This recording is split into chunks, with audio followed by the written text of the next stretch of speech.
வணக்கம் மக்களே. நம்ம மாறன் கதையில் ஜூலை 17 என்ன நடக்க போகுது அப்படிங்கிறத இப்போ நம்ம வீடியோவில் பார்க்க போகிறோம். மறக்காமல் இந்த வீடியோவுக்கு லைக் பண்ணிக்கோங்க. நம்ம சேனலையும் சப்ஸ்கிரைப் பண்ணிவிட்டு பக்கத்தில் உள்ள பெல்லைக்கானையும் கிளிக் பண்ணி ஆல்னு செட் பண்ணிக்கோங்க. அப்போ தாங்க நெக்ஸ்ட் வீடியோ போடும் பொழுது உங்களுக்கு நோட்டிஃபிகேஷன் வரும். பார்க்கலாம். சரி வாங்க வீடியோவில் என்ன நடந்துச்சு அப்படிங்கிறத பற்றி இப்போ நம்ம பார்ப்போம். நம்ம ஹீரோயின், அப்புறம் நம்ம ஹீரோவோட தம்பி, அண்ணன், அப்புறம் ஹீரோயினோட அக்கா, இவங்க எல்லாரும் சேர்ந்து ஒரு பிளான் பண்ணிக்கிட்டு இருக்காங்க. நம்ம ஹீரோயின் சொல்கிறாங்க, இவளுக்கு எப்படியாவது நம்ம ஒரு முடிவு கட்டணும். வாயிலேருந்தே எதுக்காக இங்கே வந்திருக்கா அப்படிங்கிறத பற்றி நம்ம கூடிய சீக்கிரம் வீட்டில் உள்ளவங்க கிட்ட நிரூபிக்கணும். அதுக்கு நம்ம ஏதாவது ஒன்று பண்ணணும் அப்படின்னு சொன்னதோட தான் நம்ம ஹீரோ சொல்கிறாரு, இங்கே பாரு, என்கிட்ட ஒரு ஐடியா இருக்குது. ஆனால் நீ அந்த ஐடியாவை கேட்டால் கண்டிப்பாக ரொம்ப கோவப்படுவ.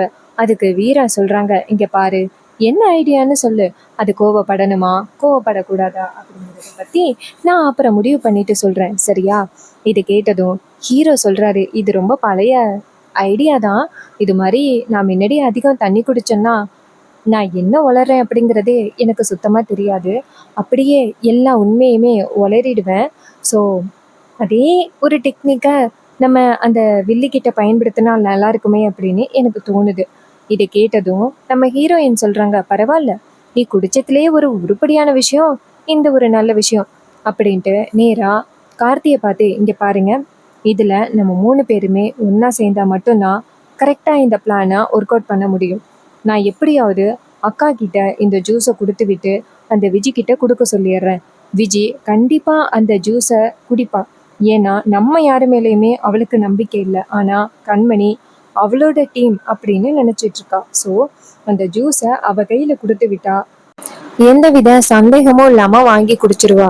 ஸோ நம்மளோட பிளான் எப்படியாவது அக்கா கிட்ட கொடுத்துட்டா அவ கொண்டு போய் அந்த விஜி கிட்ட சேர்த்துருவா. விஜி குடிச்சிட்டா அதுக்கப்புறம் அவ மனசுல இருக்கிறது எல்லாமே வெளியில வந்துடும். ஓகேவா அப்படின்னு சொன்னதோட கார்த்திக் சொல்றாரு, சரி ஓகே அப்படின்னு சொல்றாங்க.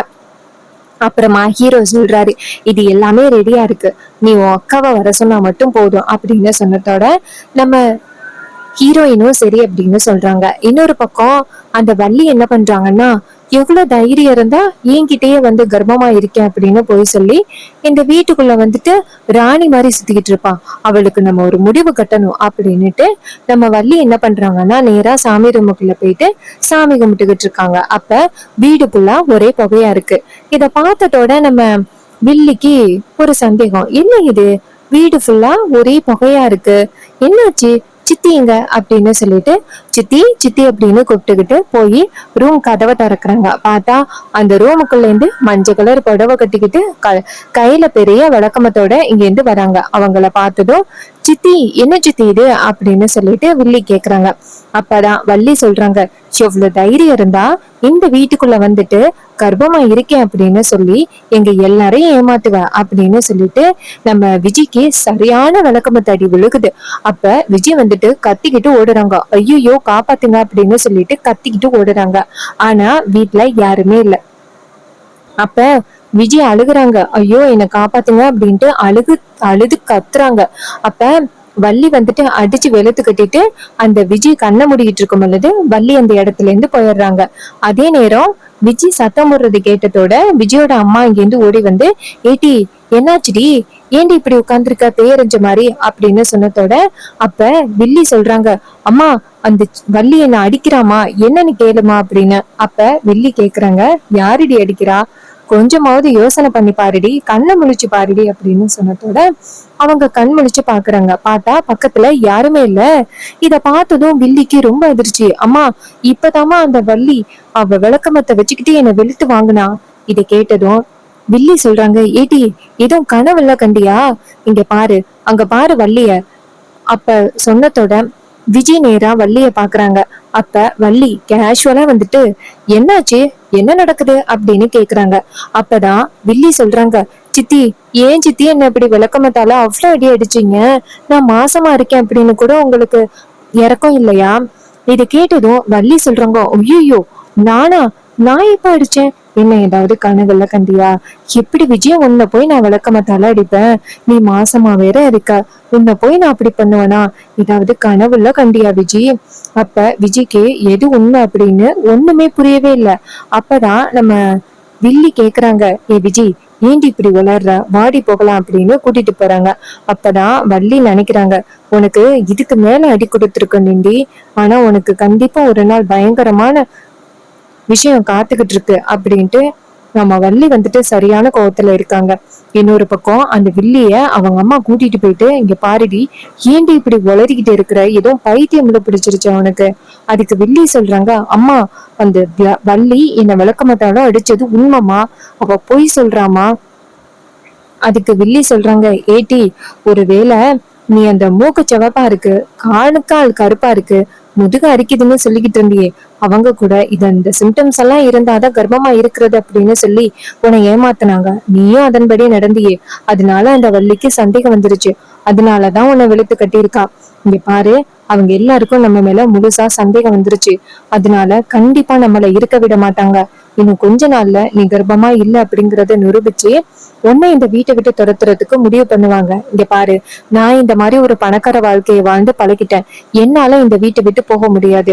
நீ எப்படியாவது பொய் சொன்ன விஷயத்த கன்ஃபார்ம் பண்ணிரு. அதுக்கு விஜய் சொல்றாங்க, எப்படிமா கன்ஃபார்ம் பண்ண முடியும்? மச்சான் தான் என்ன நெருங்கவே மாட்டேங்கிறாரு. எப்ப பார்த்தாலும் பிருந்தா பிருந்தான்னு பிருந்தா புராணமாவே இருக்காரு. இப்ப என்ன பண்றது? அதுக்கு வில்லியோட அம்மா சொல்றாங்க, இங்க பாரு, அதுக்கு என்கிட்ட ஒரு சூப்பரான ஒரு ஐடியா இருக்கு. இந்தா பொடி அப்படின்னு சொல்லிட்டு கையில ஒரு பொடியை கொடுக்குறாங்க. அப்ப விஜய் கேக்குறாங்க, என்னம்மா இது, ஹார்லிக்ஸா? அப்ப வில்லி சொல்றாங்க, ஏட்டி, இது ஹார்லிக்ஸ் எல்லாம் இல்ல, உன் மச்சான உன் கைக்குள்ள போட்டுக்கிறதுக்கான மருந்து. இது எப்படியாவது காஃபில கலந்து கொண்டு போய் நீ உன் கார்த்தி மச்சானுக்கு கொடுத்துட்டேன்னு வச்சுக்க, அதுக்கப்புறம் கார்த்தி மச்சான் உன் பின்னடியே தான் சுத்தி வருவாரு. இது கேட்டதும் விஜய் சொல்றாங்க, அப்படியாமா, அப்ப உடனே போயிட்டு இதை ஒர்க் அவுட் பண்றேன் அப்படின்ட்டு இங்க இருந்து கிச்சனுக்கு போயிட்டு காஃபி போடுறாங்க. காஃபி போட்டு அதுல அந்த பொடியை கலக்குறாங்க. இன்னொரு பக்கம் நம்ம வீரா வந்துட்டு கண்மணியை கூப்பிட்டு கண்மணி கிட்ட அந்த ஜூஸை கொடுத்து, இங்க பாரு, இந்த வீட்லயே அவ வந்துட்டு உன்னை டீமா நினைச்சிட்டு இருக்கா. சோ நீ கொடுத்தா கண்டிப்பா அவ குடிப்பா. இத கொண்டு போய் எப்படியாவது அவளோட கையில கொடுத்துரு. இது கேட்டதும் கண்மணியும் சரிடி அப்படின்னு சொல்லிட்டு நேரா வீட்டுக்குள்ள வராங்க. அப்ப விஜய் வந்துட்டு காஃபி போட்டு கொண்டு வராங்க. அப்ப நம்ம கண்மணி இங்கிருந்து போயிட்டு விஜய் கிட்ட, இங்க பாரு, உனக்கு ஜூஸ் போட்டு கொண்டு வந்திருக்கேன் அப்படின்னு சொல்ல, அதுக்கு விஜய் சொல்றாங்க, என்ன எனக்கு ஜூஸா? எனக்கு எதுக்கு ஜூஸ்? எனக்கு அதெல்லாம் வேணாம். அப்ப கண்மணி சொல்றாங்க, என்னடி வேணான்னு சொல்லுற? கர்ப்ப காலத்துல இந்த மாதிரி ஜூஸ் குடிக்கிறது எல்லாமே சகஜம்தான். இங்க பாரு, நீ கர்ப்பமா தானே இருக்க அப்படின்னு சொன்னதோட வில்லி நினைக்கிறாங்க, ஆகா, இவகிட்ட நம்ம போய் சொன்னோம் அப்படின்னா ஒருவேளை தங்கச்சிக்காரி கிட்ட சொல்லிட்டா என்ன பண்றது அப்படின்ட்டு, ஆமாக்கா, நான் கர்ப்பமா தான் இருக்கேன், எனக்காக ஜூஸ் போட்டு கொண்டு வந்திருக்கீங்களா, குடுங்கக்கா அப்படின்னு சொல்லி குடிக்கிறாங்க. அப்ப நம்ம கண்மணி சொல்றாங்க, இந்த காஃபியை யாரு கொண்டு போற, குடு, நான் கொண்டு போய் கொடுக்குறேன், நீ இதை குடி அப்படின்னு சொன்னதும் விஜயும் சரி அப்படின்னு சொல்லிட்டு அந்த காஃபியை கொடுத்துட்டு, இத மறக்காம கார்த்தி மச்சான்ட்ட கொடுத்துருங்க சரியா அப்படின்னு சொன்னதும் நம்ம கண்மணியும் சரி அப்படின்ட்டு கொண்டுட்டு போறாங்க.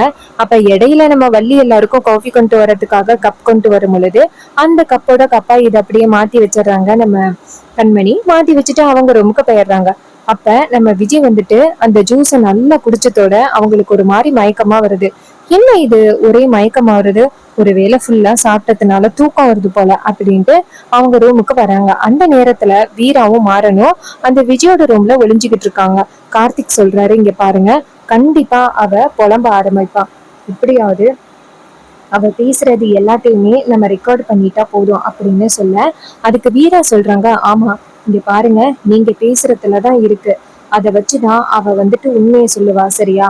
இது கேட்டதும் கார்த்திக் சொல்றாரு, சரி ஓகே, அவளை எப்படியாவது நான் உண்மையை சொல்ல வைக்கிறேன் அப்படின்னு சொல்றாரு. அப்ப அந்த விஜய் ரூமுக்குள்ள வராங்க. வீரா சொல்றாங்க, டேய் வந்துட்டாடா, ஒளிஞ்சுக்கலாம் அப்படின்னு பீரோலுக்கு பின்னாடி போய் ஒளிஞ்சுக்கிறாங்க. அப்ப விஜய் இங்க இருந்து ரூமுக்குள்ள வராங்க. வந்ததோட கார்த்திய பார்த்து, மச்சான், நீங்க இங்கதான் இருக்கீங்களா, உங்களுக்கு காஃபி கொடுத்து விட்டனே வந்துச்சா அப்படின்னு சொல்ல, கார்த்தியும், ஆமா, நீதான் எனக்கு போட்டு கொடுத்தியா, காஃபி ரொம்ப சூப்பரா இருந்துச்சு. அப்ப விஜய் சொல்றாங்க, அப்படியா மச்சான், சரி, என்ன இங்க வந்திருக்கீங்க? அப்ப கார்த்தி சொல்றாரு, எல்லாம் உன்னை பார்க்கதான், ஏன்னா வெளியில தான் உன் கூட பேசவே முடியலையே, அந்த வீராவும் மாறனும் சேர்ந்து என்ன இப்படி ரொம்ப கண்ட்ரோல் பண்ணிக்கிட்டு இருக்காங்க, உன்கிட்ட பேசக்கூடாது அப்படின்னு. அதனாலதான் நான் பிருந்தா பின்னாடியே போற மாதிரி இருக்கு. இங்க பாரு, நீ கவலைப்படாத. நான் எப்பவும் நான் தான் உனக்கு புருஷன், நீ எதுக்கும் கவலைப்படாத சரியா? உனக்கு என்ன பிரச்சனை வந்தாலும் நான் உனக்கு துணையா நிப்பேன். அதோட இப்ப நீ கர்ப்பமா வேற இருக்க, என் புள்ள உன் வயித்துல வளருது. சோ அதனால வந்துட்டு உண்மையில நான் கோவப்படக்கூடாது சரியா?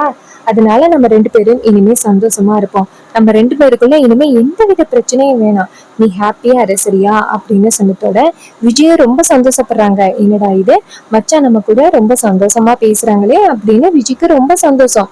அப்பதான் நம்ம மாறனும் வீராவும் பாத்துக்கிட்டு இருக்காங்க. அப்ப கார்த்திக் சொல்றாரு, இங்க பாரு விஜய், உன்கிட்ட என்ன சீக்ரெட் இருந்தாலும் என்கிட்ட சொல்லு சரியா? அதுக்கு விஜய் சொல்றாங்க, மச்சான் உங்ககிட்ட நான் ஏதாவது சீக்ரெட் மறப்பேனா மச்சான் அப்படின்னு சொல்ல, கார்த்திக் சொல்றாரு, இல்ல நம்ம 2 பேரும் ஹஸ்பண்ட் அண்ட் ஒய்ஃப் இல்ல, நம்ம 2 பேருக்குள்ள எந்தவித சீக்ரெட்ஸும் இருக்கக்கூடாது, அதுக்குதான் நான் சொன்னேன். உடனே விஜய் சொல்றாங்க, அப்படியா மச்சான், நம்ம 2 பேருக்குள்ள எப்பவுமே சீக்ரெட்ஸ் எதுவுமே இருக்காது மச்சான் அப்படின்னு சொன்னதோட அவரும் சரி, இது மாதிரி நீ இந்த வீட்டுக்குள்ள உங்க அம்மா இறந்துட்டாங்கன்னு சொல்லிட்டு வந்தியே ஏன் அப்படின்னு சொல்ல, அப்ப நம்ம விஜய் வந்துட்டு அதுவா மச்சான், அதுவா சொல்றேன் இருங்க அப்படின்ட்டு சொல்ல வரும் பொழுது மயக்கம் மட்டும் கீழே விழுகுறாங்க. விஜய் மயங்கி விழுகிறத பார்த்துட்டு அதிர்ச்சி ஆகுறாங்க வீராவும் மாறனும். அப்ப அவங்க 2 பேரும் வந்துட்டு என்னடா இது, இத்தனோண்டுக்கே இப்படி மயங்கி விழுந்துட்டா? அப்ப கார்த்திக் சொல்றாரு, நான் கரெக்டா ஃபுல் பாட்டில் தானே கொடுத்தேன். இது கேட்டதும் மாறன் எதிர்ச்சியாகி, என்னடா சொல்ற, ஃபுல் பாட்டில் கொடுத்தியா? கொஞ்சோண்டு குடிச்சாலே இவ வந்து மயங்கி விழுந்துருவா, இவளுக்கு ஃபுல் பாட்டில் வேற கொடுத்துருக்கியா, போச்சு அப்படின்னு. அதுக்கு கார்த்தி சொல்றாரு, டேய் இப்ப என்னடா பண்றது, மறுபடியும் இவ யாரையுமே நம்பி ஜூஸ் வாங்கி குடிக்க மாட்டாடா, இப்ப என்னடா பண்றது? அப்ப நம்ம மாறன் சொல்றாரு, அதான் சொதப்பியாச்சே பிளான், இப்ப என்ன பண்றது அப்படின்னு. அப்பதான் நம்ம விஜய் வந்துட்டு, டேய் ராமச்சந்திரா அப்படின்னு சொல்றாங்க. இதை கேட்டதும் மாறனும் கார்த்தியும் அதிர்ச்சி ஆகுறாங்க. அப்ப அந்த விஜய் சொல்றாங்க, டேய் ராமச்சந்திரா, என் அப்பா சாவுக்கு நீ தானடா காரணம் அப்படின்ட்டு கோவப்படுறாங்க. அப்ப நம்ம வீரா என்ன பண்றாங்கன்னா, இதான் சான்ஸ் அப்படின்ட்டு வீடியோ எடுக்க ஆரம்பிக்கிறாங்க.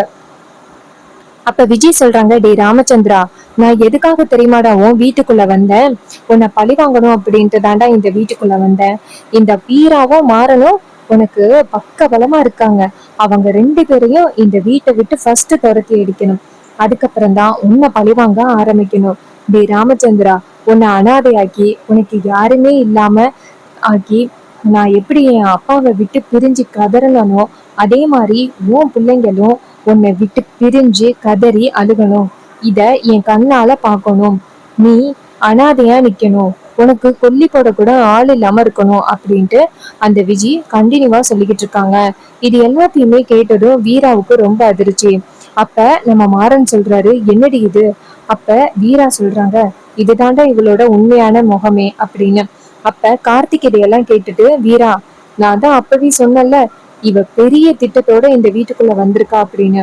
அதே மாதிரி ரொம்ப பெரிய திட்டத்தோட தான் இவ வீட்டுக்குள்ள வந்திருக்கா. இவளை நம்பி இந்த வீட்டுக்குள்ள விட்டது ரொம்ப பெரிய தப்பு வீரா அப்படின்னு சொல்ல, அப்ப வீரா சொல்றாங்க, ஆமா, சீக்கிரம் இவளுக்கு ஒரு முடிவு கட்டணும். இவ பேசினது எல்லாத்தையுமே ரெக்கார்டு பண்ணிட்டேன்.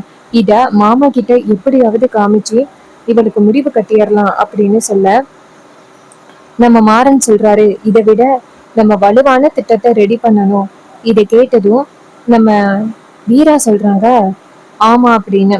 அதே நேரம் நம்ம கார்த்திக் சொல்றாரு, சரி ஓகே, இந்த இடத்துல இருந்தா ரொம்ப பெரிய பிரச்சனை ஆகிரும், சரி வாங்க போகலாம் அப்படின்னு நேரா அவங்க வீரா மாறன் வீட்டுக்கு போறாங்க.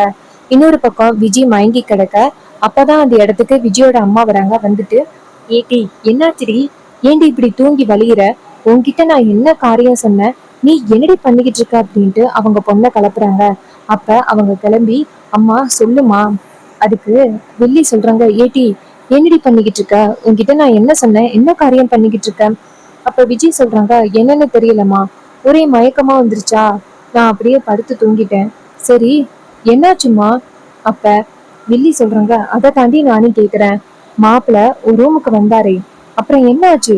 அதுக்கு விஜய் சொல்றாங்க, எங்கம்மா, அவர்கிட்ட என்னமோ நான் பேசின மாதிரி இருக்கு, அதெல்லாம் நான் தூங்கிட்டேன், என்ன ஆச்சுன்னே தெரியல. இதை கேட்டதும் வில்லி சொல்றாங்க, இங்க பாரு, ஒரு நல்ல சான்ஸ் கிடைச்சிச்சு, அந்த சான்ஸை போய் நீ மிஸ் பண்ணிட்டியே அப்படின்னு சொல்லிட்டு பேசுறாங்க. இன்னொரு பக்கம் வீராவுக்கும் மாறனுக்கும் சூப்பரான ஒரு ஆதாரம் கிடைச்சிருச்சு. அந்த ஆதாரத்தை வச்சு ஈஸியா அந்த விஜய வீட்டை விட்டு துரத்திடலாம். ஸோ இந்த கதை உங்களுக்கு எந்த அளவுக்கு பிடிச்சிருந்துச்சு அப்படின்னு மறக்காம கமெண்ட்ல சொல்லுங்க. இதே மாதிரி இன்னுமே அப்டேட்ஸ் வேணும் அப்படின்னா நம்ம சேனலை சப்ஸ்கிரைப் பண்ணிட்டு பக்கத்துல உள்ள பெல் ஐக்கானையும் கிளிக் பண்ணி ஆல்ல செட் பண்ணிக்கோங்க. அப்பதாங்க நெக்ஸ்ட் வீடியோ போடும் பொழுது உங்களுக்கு நோட்டிபிகேஷன் வரும், பார்க்கலாம். ஸோ இதே மாதிரி வேற ஏதாவது ஒரு வீடியோல பார்ப்போம். தேங்க்யூ ஃபார் வாட்சிங்.